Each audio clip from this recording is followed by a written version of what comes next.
Hello guys, ఈ video చూసిన మీ అందరికి ఒక డౌట్ రావచ్చు. ఈ కార్ వచ్చేటప్పటికి XUV 700 మహేంద్రాలో ఇది రీసెంట్గా రిలీజ్ అయిన ద బెస్ట్ కార్ అనమాట. అయినా సరే చూసారా ఇది ఏ విధంగా యాక్సిడెంట్ అయిందో. బట్ మీకు వచ్చిన డౌట్ నాకు కూడా వచ్చిందనమాట.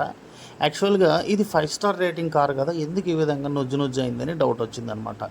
సో మనం ఒక్కసారి ఆలోచిస్తే ఏదైనా కార్ని 5 స్టార్ రేటింగ్ అని అప్రూవల్ ఇచ్చే ముందు ఏం చేస్తారంటే దాన్ని గూగుల్ ఎన్క్యాప్ దగ్గర ఏంటంటే ఎన్క్యాప్ దగ్గర క్రాష్ టెస్ట్ చేస్తారు. ఈ క్రాష్ టెస్ట్ అనేది 64 km/h స్పీడ్తో అయితే టెస్ట్ చేస్తారనమాట.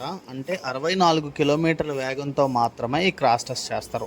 ఈ క్రాష్ టెస్ట్లో వెహికల్ 5 స్టార్ రేటింగ్ వచ్చిందంటే అది బెటర్ అంటారు. బట్ ఇప్పుడు అయ్యే యాక్సిడెంట్లు అన్నీ 60-70 స్పీడ్లు అసలు అవ్వట్లేదు. అందరూ పిచ్చిగా తోలేస్తున్నారనమాట 100-150 అని.